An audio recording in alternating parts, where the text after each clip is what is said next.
நான் வந்து ப்ரெக்னென்ட் ஆயிருந்தேன். என்னோட மேனேஜர் வந்து எனக்கு ரொம்ப ப்ரெஷர் கொடுக்க ஆரம்பிச்சிட்டாங்க. இது வந்து இந்த ப்ராஜெக்ட் கம்ப்ளீட் பண்ணியே ஆகணும்ன்ட்டு. என்னோட ஹஸ்பண்ட் கிட்ட கூட சொல்லாம என்னோட கோவர்க்கர்ஸ், என்னோட ஒர்க் பண்ற ஒரு லேடியை கூட்டிட்டு போயிட்டு ஹாஸ்பிட்டல்ல அது எப்படி டேப்லெட் போடுறதுன்னு தெரியாம அந்த டேப்லெட்டை போட்டு இந்த ஜாபுக்காக அபார்ஷன் பண்ற டேப்லெட். எதுக்கு அபார்ஷன் பண்ணுச்சீங்க? அந்த மேனேஜர் வந்து அவ்வளோ ப்ரெஷர், இந்த 3 மந்த்துக்குள்ள இந்த ப்ராஜெக்ட் கம்ப்ளீட் பண்ணியே ஆகணும். நீங்க வந்து நைட்லலாம் ஒர்க் பண்ணுவோம். அதுக்காடி மாத்திரை எடுத்துக்கிட்டீங்களா? மாத்திரை எடுத்துக்கிட்டேன்.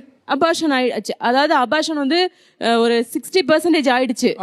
ஹெல்த் இஷ்யூஸ் வந்துருச்சு. ஸோ டாக்டர்கிட்ட செக் பண்ணும்போது டாக்டர் வந்து நீங்க ஃபர்ஸ்ட் டெலிவரி பார்த்த டாக்டர்கிட்ட கூட்டிட்டு போய் காமிச்சிருங்க, something problem in your stomach அப்படின்னு சொல்லிட்டாங்க.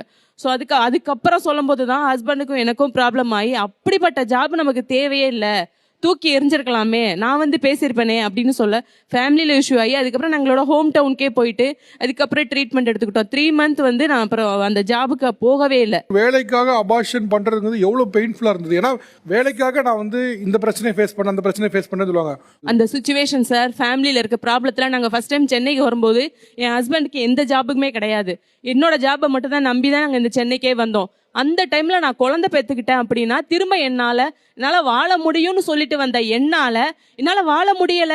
இந்த மாதிரி எனக்கு இது மாதிரி பிரெக்னென்ட் ஆயிட்டேன், நான் குழந்தை பெற்றுக்க போறேன்னா என்னோட ஃபேமிலியை யாரு சார் பாத்துக்குவாங்க?